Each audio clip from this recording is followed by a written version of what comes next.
Pauta 100.5 y online en pauta.cl. Estamos de vuelta, son las 7:06 y es hora de conectarnos con Cristóbal Belolio, académico de la Escuela de Gobierno de la Universidad Adolfo Ibáñez. Esto de manera literal, porque nos vamos a conectar con él a través de las plataformas tecnológicas, porque está en Manchester. Cristóbal, ¿cómo estás? Hola Cristóbal, ¿qué tal? Cristóbal, teníamos a Cristóbal ¿estás por recién ahí? en línea, de manera Ley de telemática. Murphy, siempre pasa. ¿Me escuchan ahí o no? Ahí Ahora sí, te sí, escuchamos perfecto. ahora sí. ¿Cómo estás? Justo se me echó a perder el micrófono súper tecnológico que tengo, así que ahora estoy con este. Pero bueno, Te compraste de un repente- micrófono especial. sí, que no funcionó. No, pero bueno, Suele pasar. los viejos Pero te audífonos escuchas perfecto. no te han abandonado, Cristóbal, te escuchamos bien. A la antigua, estoy en Manchester, sí.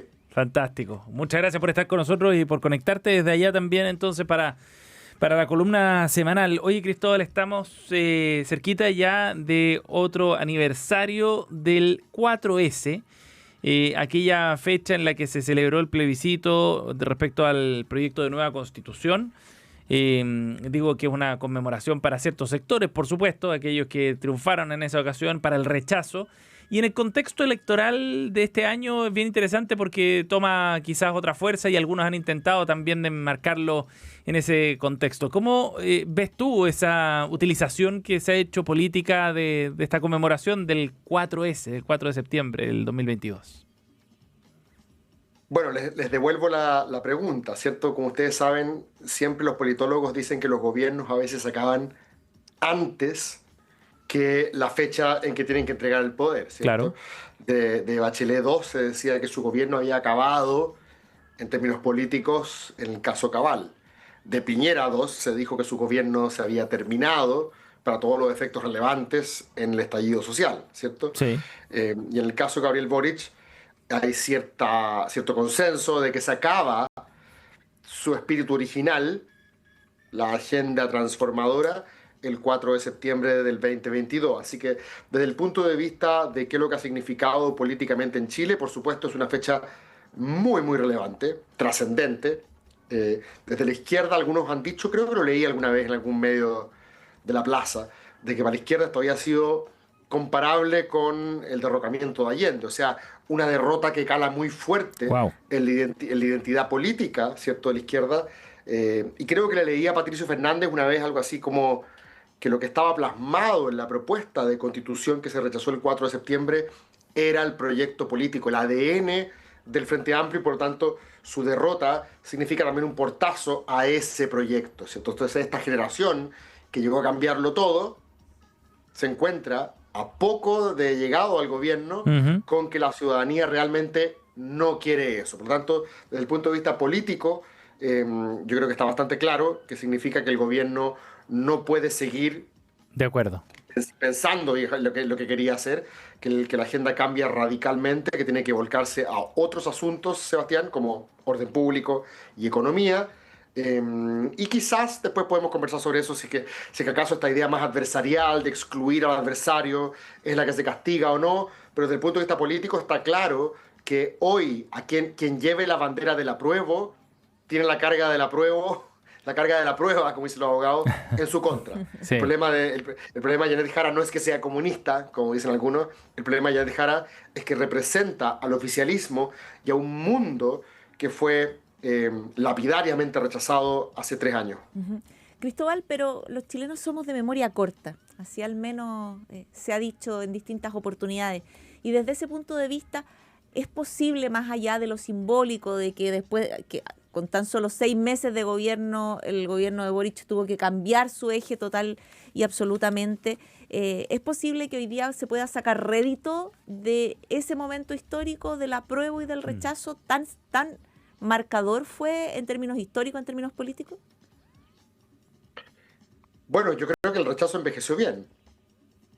O sea, hay cosas que envejecen bien y envejecen mal, ¿cierto? El otro día que conversábamos, ¿cierto?, en el estudio, que el no del 88 envejeció muy bien, ¿cierto? Porque tú le preguntabas a gente 30 años después y cada vez había más gente que se identificaba con la opción no, Tal cual. aunque no hubieran votado por el no. el año 88. A mí me da la impresión, puedo estar equivocado, de que la opción rechazo también envejeció bien, en el sentido de que hoy día mucha gente dice, hoy te imaginas, hubiéramos aprobado, o sea, gente incluso que pudo haber estado en ese entonces por la prueba. Creo que los views del apruebo no han sido lo suficientemente, no han salido a la luz pública para defender por qué había que votar apruebo y por qué nos equivocamos votando rechazo. No veo muy clara ese argumento, por el contrario, es un placer culpable, ¿cierto?, haber votado apruebo. Entonces, yo veo que el rechazo envejeció bien y por lo tanto me parece, Ceci, que es natural que muchos candidatos hoy quieran apropiarse del rechazo. De hecho, si me apura, Cecilia, yo me acuerdo que Rodolfo Carter, cuando todavía era presidenciable, se fue a pasear a algún evento de estos empresariales en ex Casa Piedra y dijo algo así como, cuando la opción era él o Kast, me gustaría que todos los chilenos de buena voluntad, ese 62%, encontrara una candidatura única. O sea, la derecha básicamente creyéndose el cuento de que el 4 de septiembre había marcado lo que los sociólogos y los politólogos llaman un nuevo clivaje, una nueva especie de fisura que divide en dos la política chilena de aquí para adelante. Porque el 88, Ceci, según un paper famoso de Eugenio Tironi y Agüero, creo, dicen que el 88, el 5 de octubre del 88, el sí y el no, dibujó una nueva fisura en Chile, la fisura democrático-autoritaria, como le llaman ellos, que fue capaz de subsumir, absorber todos los clivajes previos, el clivaje religioso, el clivaje de clase, el clivaje campo-ciudad, todas las divisiones tectónicas que separaban a la sociedad chilena en dos campos, dime en qué lado estás y yo te diré por qué partido vas a votar, todas esas divisiones fueron subsumidas, un poco por la potencia traumática que tuvo la dictadura, en dos campos, el sí y el no. Daba lo mismo si tú eras campo-ciudad, daba lo mismo si tú eras de misa diaria o come cura, daba lo mismo si tú eras de la burguesía o de la clase trabajadora. Lo importante era qué votabas el 88, ¿cierto? Sí o no. Y eso básicamente duró 20 años, en parte porque nuestro binominal lo petrificó, ¿cierto? Petrificó Sí. Claro. en dos posibilidades electorales, el sí y el no. La pregunta que muchos se hicieron, Ceci y Sebastián, el 4 de septiembre del 2022, es si es que acaso, como nuevamente volvimos a obligarlos a todos a votar, igual que el 88 votó todo el mundo, el 2022 votó todo el mundo, la pregunta es si es que acaso ahora teníamos antecedentes para decretar un nuevo clivaje, que significaba que de aquí en adelante la derecha iba a ser el dueño del 62 y la izquierda del 38, ¿cierto? Ese era más o menos el mono, por decirlo de alguna manera. Y después, como ustedes saben, en la elección de los consejeros, nuevamente la derecha ganó 62-38. Mucha gente dijo, estamos listos. Tenemos un nuevo clivaje en Chile, Sí, claro. el 62% de derecha, el 38% de izquierda, y de aquí para adelante jugamos con eso. Por primera vez la derecha sacaba cuentas alegres porque este clivaje le convenía estructuralmente, ¿cierto? A diferencia del 88, que los dejaba siempre en minoría. Pero después vino el plebiscito del segundo proceso. Si es que hubiese sido cierto que la derecha era 62 y la izquierda 38, si lo veíamos en términos de izquierda-derecha más lineales, entonces la segunda propuesta constitucional debió haberse aprobado fácilmente, ¿cierto? Sí, claro. Claro. Era Pero- El a favor y el en contra. Pero no fue así. Ganó el en contra, nuevamente, como el sí y el no de Pinochet, ¿cierto? Ganó el no 56-44, 55-45, lo mismo que fue, de hecho, Boric Kast. Sí. Entonces, la derecha tiene que hoy pensarse que en verdad ellos son el 44-45 de siempre, o el 62 que en su sueño básicamente les mostró lo que podía ser una derecha unida, digamos, en el rechazo. Claro. Y de hecho, yo que soy de la teoría de que no hay un nuevo clivaje, de que las cosas son más complejas, porque el 62% no es de derecha. Básicamente mucha gente que dijo, no me gusta esto porque el establishment el que me está proponiendo esta teoría, o porque le quiero tirar por la cabeza lo que me propone la política. Igual es interesante ahora, Ceci y Sebastián, que si tú sumas lo que está marcando Kast, Matei y Kaiser, Y si tú quieres le sumas la mitad de Parisi, igual se acerca al 62%. Y a Jara le está costando mucho. Bueno, De hecho, ojalá que Jara llegara al 38% de la prueba. O sea, la derecha igual está logrando Acercarse a eso. juntando todas sus candidaturas, y estoy metiendo, yo sé que lo de Parisi puede ser un poquito antojadizo, pero estoy metiendo eso incluso adentro. Está en total acercándose, incluso superando ese margen. sí, en todo caso, solo para comentarlo, mañana la única que al parecer va a tener una suerte de conmemoración es precisamente Evelyn Matei, que tiene hoy día adentro a los demócratas y los amarillos, que fueron parte de las fuerzas que estuvieron por el rechazo, viniendo de los sectores más progresistas. Sí lo va a hacer con un foco ciudadano muy transversal, a diferencia de José Antonio Kast, que no va a hacer nada especial, va a estar de gira. Bueno, evidentemente Janet Jara tampoco. Entonces, por eso la pregunta era si tenía algún rédito, digamos, apelar a esto en esta época electoral, o es un error de lectura, tomando en cuenta que la memoria de corto plazo de los chilenos es una buena memoria de corto plazo. La buena pregunta que tú acá mencionaste, Ceci, a Demócratas y Amarillo. Demócratas y Amarillo tuvo un mérito en el rechazo del 4 de septiembre que estamos conmemorando, que fueron los, entre comillas, valientes que desde el mundo de la izquierda primero dijeron, de centro izquierda, que primero dijeron no rechazamos, ¿cierto? Y mucha gente les concede ese mérito de haber, ante la opinión pública, haber manifestado eso.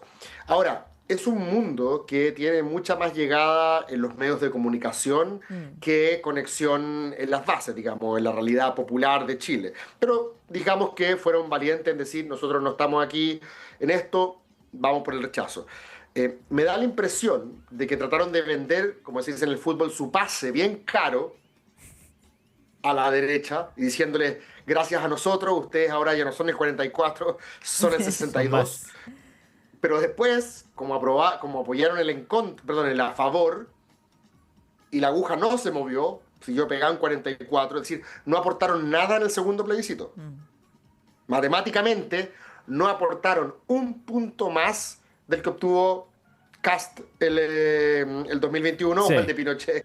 O sea, matemáticamente es así. Entonces, es más simbólica esta idea de aparecer de Evelyn Matei con los sectores de demócratas y amarillos, porque acuérdate que ahora, ya creo que está claro a esta altura, después del último spot que he visto, la estrategia de Matei ya parece hacerse clara. La estrategia de Matei es, yo no voy a ir a pelearle el voto derecha a Kast, yo voy a decirle a la gente de centro izquierda que si quiere evitar un gobierno de José Antonio Kast, aquí estoy yo. Tienen que votar. Yo creo que eso es un poco la tesis de Pepe Out que ha resucitado estos últimos días, ¿cierto? Sí. Esta tesis de que podría todavía eventualmente haber una segunda vuelta germano-alemana, porque habría gente que, ya viendo inminentemente un gobierno de José Antonio Kast, trataría de evitarlo votando por Evelyn Matei. Bueno, yo lo veo un poquito más lejano. Sí, es cierto. Yo también tiendo a pensar de que es difícil, pero después veo algunos datos de una encuesta y, por ejemplo, el nivel de rechazo que genera Matei igual es más bajo. O sea, cuando le preguntan a la gente por quién jamás votaría, Kast y Jara y Kaiser aparecen más arriba. En cambio, por Matei el nivel de rechazo absoluto es más bajo. Ahora, estoy tirando ese antecedente sobre la mesa, no diciendo que sea suficiente para... Es importante, Sebastián, es un dato importante, Sebastián, para segunda vuelta. Sí. Pero hay que pasar a segunda vuelta primero. Claro. Sí. La pregunta que yo me hago, Seba y Ceci, es ¿cuánta gente en primera vuelta? Lo hemos conversado otras veces, ¿cuán posible es el voto estratégico, cierto? ¿Cuánta gente se movilizó en primaria? En primaria vota la gente más socializada políticamente que hay en Chile, ¿cierto? La gente que está más metida en la conversación. Sí. Si no, ¿para qué vaya a votar a la primaria? Y aún así, ¿cuántas veces hemos hablado de lo difícil que es en primarias que se consolide un voto estratégico masivo? Imagínate ahora, con gente que va a ir obligada, que no quiere saber nada de esta conversación, ¿tú crees que va a ser muy fácil articular a toda esa gente para que estratégicamente vaya a votar por Matei para evitar a Kast? Yo entiendo el punto, Sí. Y de hecho yo fui de los que dije, y creo haberme equivocado, que un triunfo de Jara en la primaria acercaba la posibilidad de dos derechas en segunda vuelta. Yo lo dije en su momento y creo que me equivoqué. Subestimé el potencial que tiene un ganador de primaria y la capacidad que tuvo Jara de articular rápidamente un 30% y de dejar su número clavado ya en segunda vuelta. Ajá. Y por eso ahora me parece raro que Pepe Out y otros digan, no, si todavía está la posibilidad, de que... Yo lo veo muy difícil porque, bueno, si Matei tuviera 23 puntos y Kast 25 Sí, y claro. Jara 28, te creo. Pero todavía no se ve ese cambio que O menciona sea, Cristóbal. todavía hay cerca de, incluso dependiendo de la encuesta, 10 puntos de diferencia Claro. por lo bajo, entre Matei y entre Kast. Algunas encuestas dan por ganadora a Janet Jara, otras encuestas dan por ganador a José Antonio Kast. Pero claro, lo conversábamos ayer también, que esta idea de las encuestas semanales que son por panel pueden tener algún tipo de sesgo, margen de error. Entonces, Bueno, claro. el tema es la tendencia, Son cómo se estimaciones. aprecia, cómo Sí. se ven todas juntas, para poder calcular y hacer esas proyecciones. Y hay que ver también qué pasa esta semana después de la ofensiva conjunta Ujú. entre el gobierno, Janet Jara, y nadie sabe para quién trabaja, Evelyn Matei, claro. contra José Antonio Kast, que no ha sido capaz de dar las explicaciones en la práctica necesarias respecto del financiamiento de todas las propuestas que él está dando a ratos, y probablemente lo hablamos el lunes con Matías Acevedo, el exdirector de presupuesto. Aquí hay una suerte de frente amplismo de derecha, ¿no? Sí. Donde hay mucha Sí. consigna, mucho eslogan y poca bajada técnica, que es todo lo contrario que tiene Evelyn Matei respecto de lo técnico. Es cosa de mirar los programas, y el programa de Evelyn Matei tiene un montón de bajadas y detalles respecto de para dónde acercarse. Ahora, mala estrategia, lo decía hoy día Cristian Monkever en Pauta de Análisis hoy día, que esto de azuzar el miedo con esto de la paz social Ujú. puede no ser una buena estrategia. Lo dice alguien que estuvo en su momento siendo encargado o parte del comité estratégico de Evelyn Matei. Estamos ahora sí de vuelta con Cristóbal Belolo. Se nos cortó la comunicación por un rato, Cristóbal, pero nos quedan un par de minutos para el cierre del tema. Tú habías quedado con la palabra. Sí, yo creo que me estaban cortando acá porque debo estar viendo ruido en el hotel. Es tarde por allá, claro. Es que estoy encerrado en la pieza, son las 12 de la noche, estoy en un sucucho, entonces quizás de repente me cortaron internet como sabotaje. No, solamente digo que lo veo improbable. Sí. Pero sí, me parece que a propósito de lo que decía Ceci, quiero darle un dato nomás. ¿Ah? Según los estudios que yo he visto, de los votantes obligados, de los votantes no habituales, 9 de cada 10 votaron rechazo. De los votantes obligados, en el segundo plebiscito, el en contra a favor, fue 5 y 5. Ajá. O sea, a lo que voy es que no toda la gente que votó rechazo después votó a favor. Claro.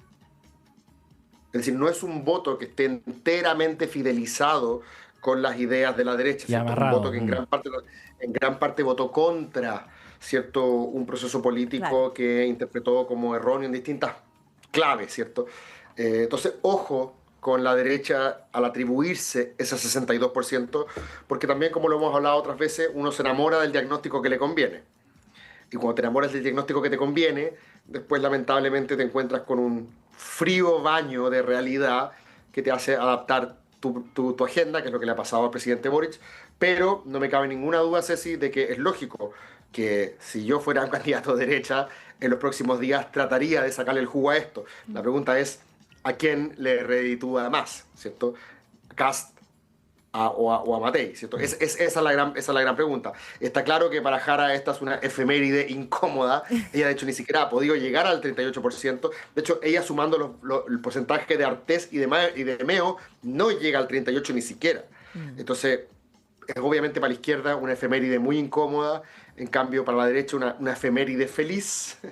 Hay que ver hasta qué punto es capaz de sacarle punta y cuál de los dos es el que finalmente lo hace. Porque Kast, recordemos, estuvo bien escondido para la prueba de rechazo. No quería que se identificara con él el rechazo. Del rechazo, como ustedes recordarán, hizo gala de figuras que no estaban en la primera línea de la política, de entre ellos demócratas y amarillos, ¿cierto? Entonces quizás la pregunta interesante es, ¿podrá Matei, que está más cerca a esas caras, sacar más provecho de esta fecha que Kast? Bueno, una buena pregunta. Republicanos no llegó a acuerdo, así No. como tampoco lo hizo el Partido Comunista y todo el Frente Amplio, salvo quien es hoy día presidente de la República. Muchas gracias, Cristóbal. Chao, que estén bien. Chao, cuídense. Cristóbal. Muy bien.